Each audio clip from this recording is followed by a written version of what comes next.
Welcome to Higher Change, Psychology for a Whole Life.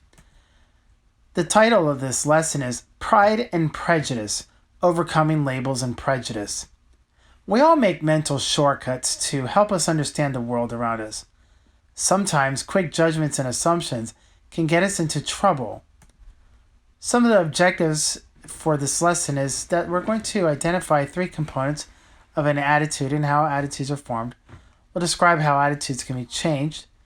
We'll explain how people can react when attitudes differ from their behavior. We'll talk about how people form impressions of others, the process of explaining one's own behavior and the behavior of others. We'll distinguish between prejudice and discrimination. And lastly, we'll describe theories of how prejudice is learned and how it can be overcome. So first of all, what is social cognition? Social cognition deals with the mental processes or ways people think about others and the social world around them, and includes attitudes, impressions, and attributions. An attitude can be defined as a tendency to respond positively or negatively toward a certain idea, person, object, or situation. Attitudes are composed of the way people feel, act, and think. There are 3 components of an attitude. As we remember, there is the ABC model. The ABC model can apply to emotions, motivation, as well as attitudes. They all are basically overlapping concepts. What does ABCs stand for? A stands for the affective component or emotional component of an attitude. Then there's the cognitive component and the behavioral component, ABC. Attitudes are generally formed through direct contact with a person, situation, object, or idea that can help form attitudes. It can also be formed through direct instruction from parents or others. And lastly, watching the actions and reactions of others. So we can learn it by observing others. So there's the behavioral approach. Then we can take on and adopt the teachings and the cognitions of others. And we can also learn through just social modeling. One of the methods we learn our attitudes is through conditioning. And advertising is a classic example of how attitudes are conditioned. For example, there's 2 ads here from Coca-Cola and Corona. And you can see that by pairing the logo with an image, it conditions you to have an affective experience whenever you see this brand. Now, some people will argue that all we're just doing is creating awareness or just informing people about the product. And that may be the case, but in addition, we, through constant pairing and through the constant repetitive exposure to the pairing of a brand with an image, you create a feeling around that brand. And it creates an image or an idea about what that brand stands for. So we also, all of us have our own personal brands, and we essentially communicate about ourselves through how we dress or how we carry ourselves. And oftentimes the first impressions or the impressions that we give to others can really count, and it helps people to get a sense of who we are. So impression formation involves the process of forming the first knowledge that a person has concerning about another person. And typically, this involves social categorization, which can often result in the formation of stereotypes. So we tend to put people into categories. It helps us to understand how to relate to them, basically. The very first impression one has about a person that tends to persist, even in the face of evidence to the contrary, is known as a primacy effect. So that's because our first impressions really last. So once you have an idea about somebody, it's hard to snap out of that and change it because of the primacy effect. So that's why they say first impressions matter. Attribution is about how we explain behaviors of others. We all hold implicit personality theories about other people. We have assumptions or schemas about different types of people that we assume are related to each other. The process of explaining the causes of behavior and events is called an attribution. So if you've been in an accident, you might make assumptions about what the other person was thinking or doing at the time. Fritz Heider originally described attribution theory and divided attributions into two categories: situational causes and dispositional causes. And these are the kinds of things we typically attribute behaviors or events to. So situational causes are based on external factors. For example, you might think the person who caused an accident was probably, you might think he probably was in a rush to a meeting. And so you would explain it based on external circumstances. Dispositional causes are based on one's internal factors. In this case, you might think the driver was a careless driver rather than blaming it on external situations. So essentially, we can blame our circumstances or the circumstances of other people, or we can blame our own internal characteristics. And those tend to shame people. Now, the fundamental attribution error theory is a tendency for people to overestimate the influence of internal factors or dispositional causes and understanding the causes of other people's behavior while underestimating situational factors. On the flip side, we tend to give ourselves more benefit of the doubt when we look at our own selves. When we look at our own behavior, we tend to explain it more in terms of situational factors and less so about internal factors. So we tend to be harder on others, generally, and thinking that these are the way people always are. Whereas when it comes to ourselves, because we understand our circumstances, we tend to be easier on ourselves. This is also known as correspondence bias, and it means we need to understand people in their situation or context, rather than people thinking that people are, deficient or broken or failures. We try to understand that people aren't defined by their failures. They can make mistakes, but that doesn't represent the totality of who they are. They can still do great things despite that. So the subject of social psychology is really interested in social interaction, and it's looking at how we form attitudes in a social context, but we also are interested very much in how those attitudes would inform our interactions with other people. So social interaction is another main area of study in social psychology. Unfortunately, some interactions are negative or confrontational, as occurs when prejudice and discrimination are present. So let's talk about how people develop stereotypes and prejudice. And one of the ways we do that is through inductive reasoning. What is inductive reasoning? Inductive reasoning is when our mind has repetitive experiences, we add them up and we draw conclusions. So our first impressions often involve social categorization, as we said, the process in which a person assigns a person to a category or group on the basis of characteristics the person has in common with other people or groups with whom the person has prior experience.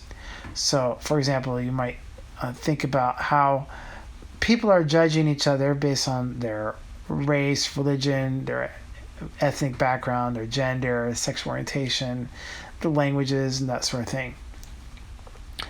So our first impressions are often due to how we lump people into a specific group.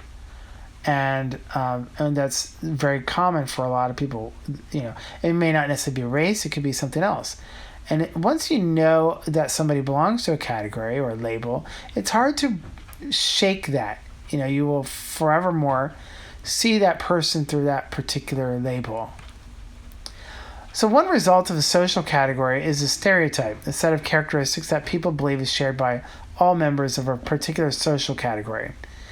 And so there's some negative downsides to that.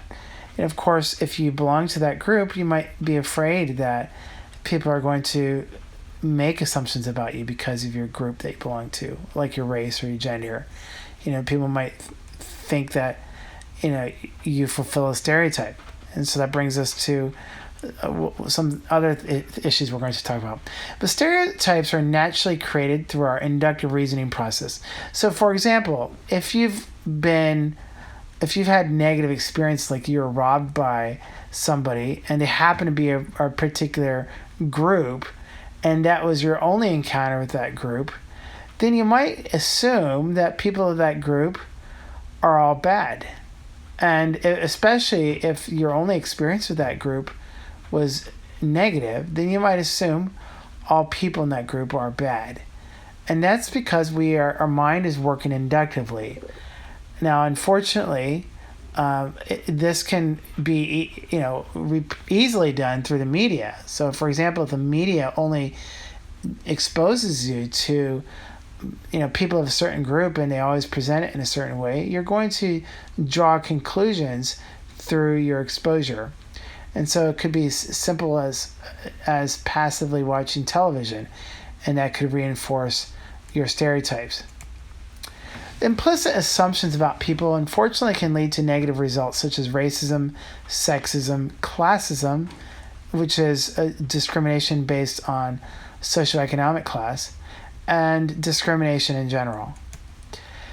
The implicit association test, IAT, is often valuable in this area of research. And you can actually take the IAT at Project Implicit. Their website is implicit.harvard.edu. And I always recommend my students to take that, and I even require it as well. And on this website, they actually provide multiple different tests based on different categories and can test how much you have an implicit bias against this group. So, for example, they have gender, race, and I think they have different kinds of racial groups, as well as sexual orientations, I believe. Now, what is prejudice and discrimination? We'll talk more about that. So prejudice is the negative attitudes and feelings about people of a particular group. They're the negative attitudes that people hold rigidly about a group. And yet discrimination is how we treat others differently because of that prejudice. So prejudice is the attitude, discrimination is the unfair treatment based on that prejudice. What causes prejudice? There's two basic theories that are used to explain the rise or how prejudice is formed. First of all, the social cognitive theory views prejudice as an attitude that's acquired through direct instruction, modeling, and other social influences. So we develop our cognitions through our social interactions. Another theory is the realistic conflict theory. This says that conflict between groups increases prejudice and discrimination. So, for example, if there are limited jobs and you feel like other people are taking your jobs, then you might have a prejudice against that group. Oftentimes, minority races will have hatred toward each other simply because they're fighting for esteem and respect in the larger society. And so there's because the attention of the dominant group is a limited resource, then rather than focusing on the dominant race, there can actually be conflicts between the minority groups, and that can increase prejudice between them. The Robbers Cave experiment sought to prove that intergroup conflict and hostility arises when there is competition for limited resources, causing them to have negative thoughts and behavior toward the other groups. Now, there are many forms of prejudice. There's ageism, sexism, racism, and bodyism. Whatever it is, there's always going to be an in-group and an out-group. In-groups are the people with whom a person identifies, the us.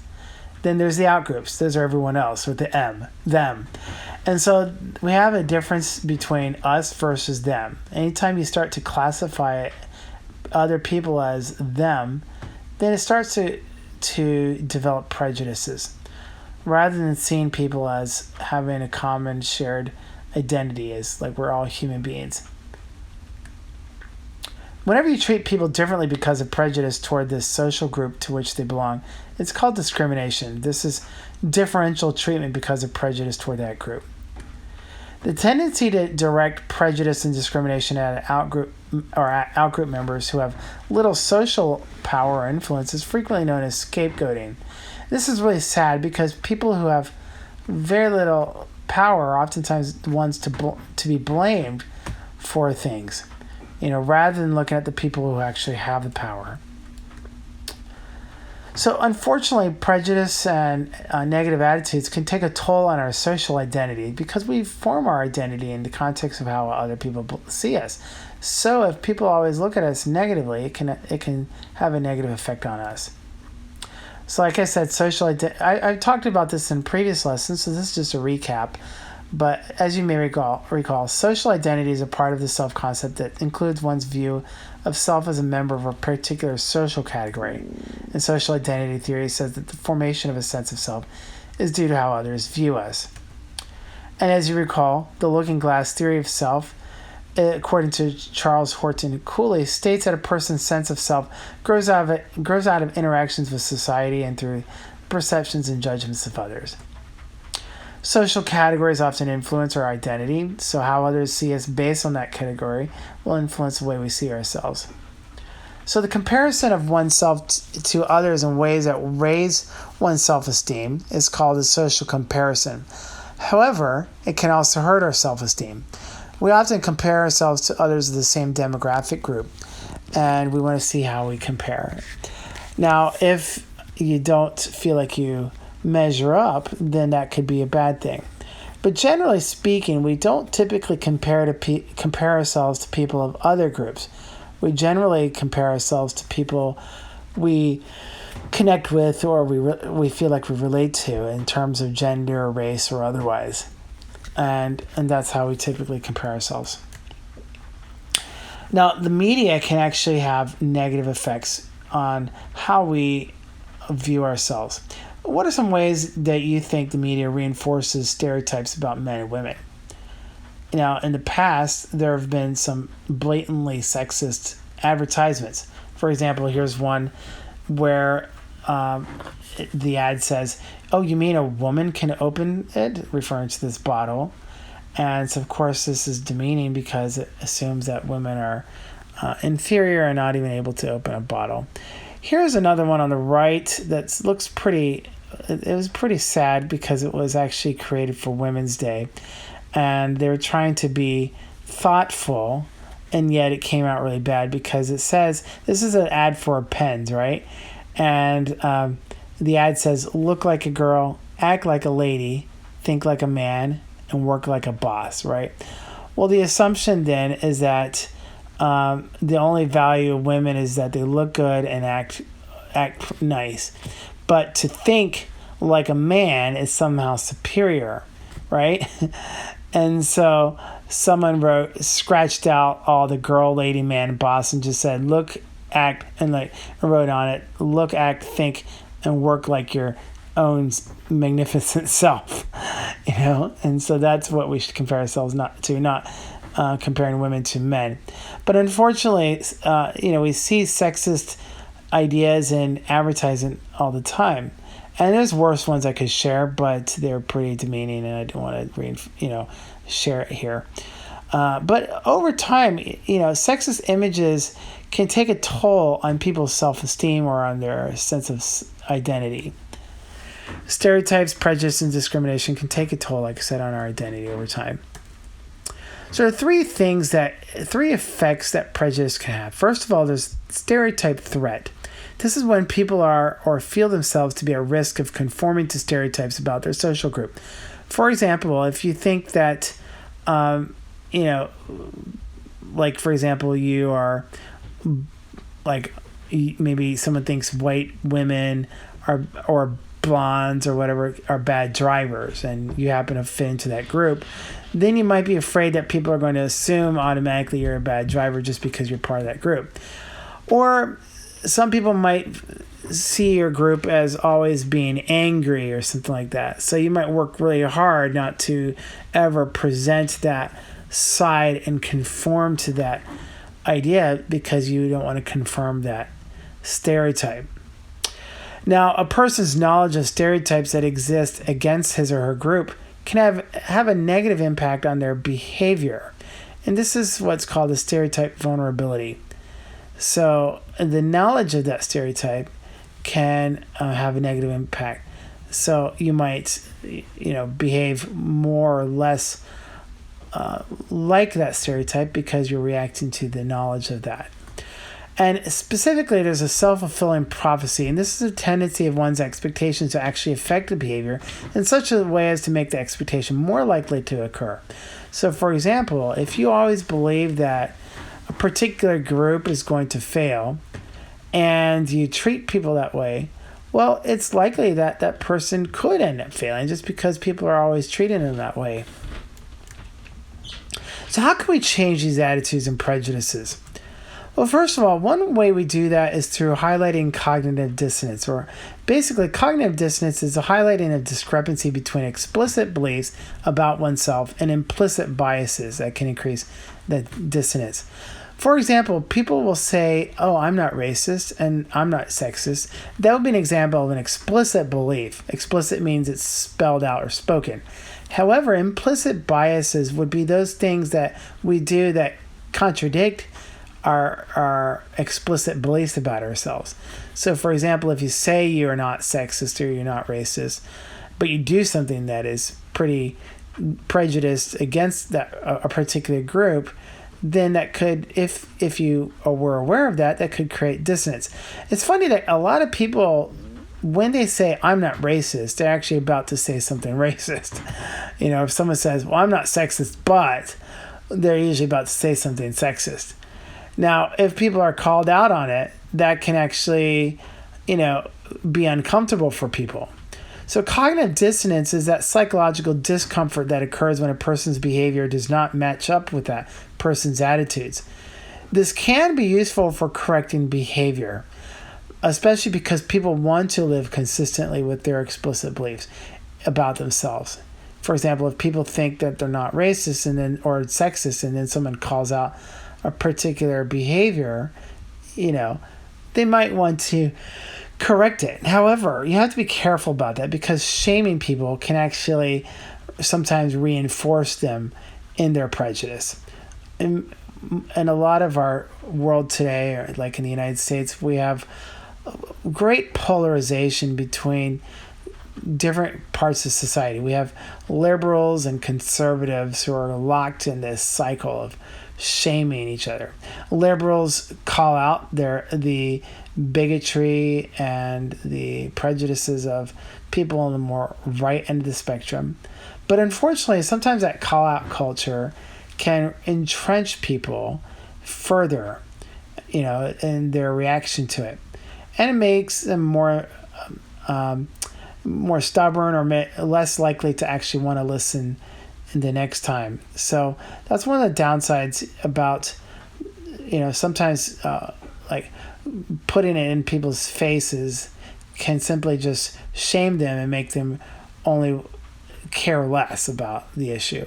However, gently guiding people to an awareness about a discrepancy between their explicit beliefs and their implicit biases, if we gently do that, they can actually be helpful. So other ways we can help people reduce their prejudices is by focusing on a common superordinate goal. So, for example, if there's prejudices between groups of people, we can help reduce those prejudices by having both sides working toward a common goal.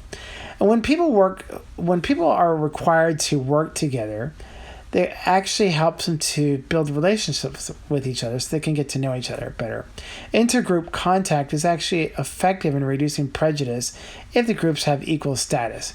That's the only downside. So if one group is dominating over the other, that can actually be not helpful. However, getting groups to work together can help pull down the barriers of prejudice. The educational technique in which each individual in a classroom is given only part of the information needed to solve a problem, causing the separate individuals to be forced to work together to find a solution, is called the jigsaw classroom. The jigsaw classroom helps people to build relationships and helps tear down the walls of prejudice. Now, another thing that can be helpful is to just get out of our bubble and travel. I used to have a lot of different... I realized when I traveled to other parts of the world how much my beliefs and attitudes about people were challenged. So, for example, I used to not quite understand other races because I'd always grown up in a white neighborhood in the East Coast of the United States. When I traveled all the way around the world to India, it really exposed me to another culture and almost gave me culture shock. It really helped me to realize that my way of understanding the world was very narrow and limited. I also spent some time in the Middle East and saw, thousands of Muslims around us, and I saw them do their call to prayer and that sort of thing. And it helped me to see Muslims in a different light because in the United States I hadn't had a lot of contact with Muslims. And so just getting out of my little area of the world and traveling to another part of the world helped me to have a better understanding. It reminds me of a quote I really like this quote from Mark Twain.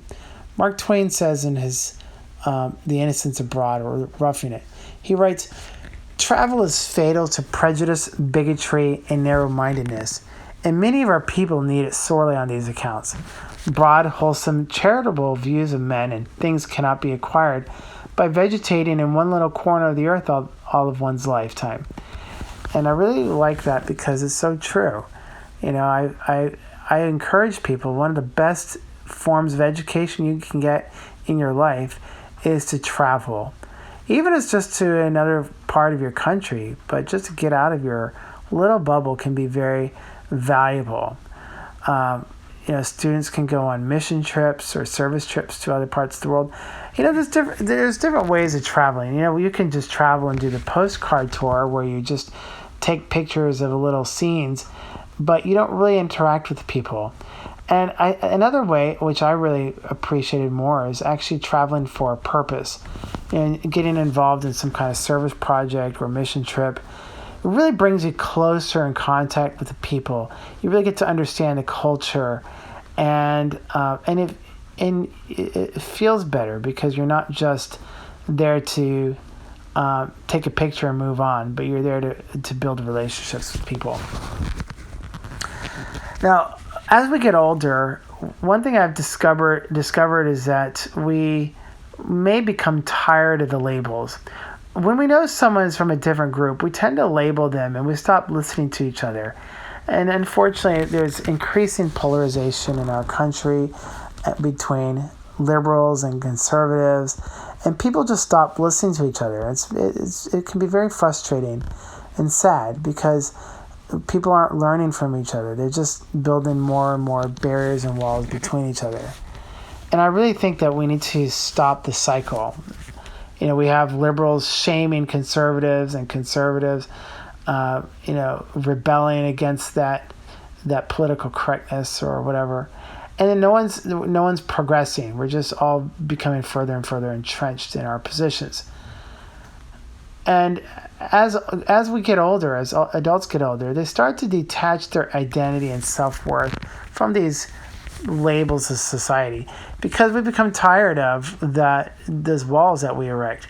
We want to build relationships with all people. It reminds me of what Paul says in the Bible where he says, to a Jew, I'm a Jew, to a Roman, I'm a Roman.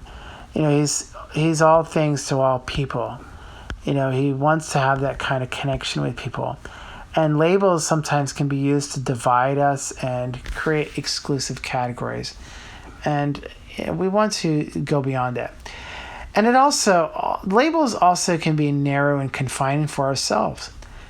So if we define ourselves based on the labels that other people give us, then are we really allowing ourselves to be who we truly are? Or are we simply letting other people's narratives define us? So one of the things I want you to think about is, who are you when you peel back the layers of your social identity? When you peel back the labels that other people have given you, who are you? Is there more to you than just your race and gender and that sort of thing? Who are you when you peel back the layers that other people have given you? That brings me to the spiritual perspective. I like this passage in 1 John 3:1. And John writes, "See what great love the Father has lavished on us, that we should be called children of God. And that is what we are. And the reason the world does not know us is that it did not know him." I really like this because it reminds us of our true identity. As I like to think that my only label, my only identity that I want to be or to have is that I'm a child of God. I used to put a lot of my identities in my political party or my social justice paradigms. And so I used to identify according to political party or to, being a feminist ally and that sort of thing. And all these things are fine. But the problem is that when we get caught up in these, we start to look at other people as who don't agree with us as outsiders or as the enemy. I like this poster that somebody put up on their church. It says, "Love your neighbor who doesn't look like you, think like you, love like you, speak like you, pray like you, or even vote like you. Love your neighbor, no exceptions." I really like that. And the only way we can do that is when we look at ourselves and other people as more than just their labels. We are all children of God, and that's what unites us, and we are united in our common humanity. I hope you can join us for our next chapter as we talk about social conformity and cults, how people are manipulated and influenced in our society. And that's really the subject of social psychology. I hope you can join us. Thank you.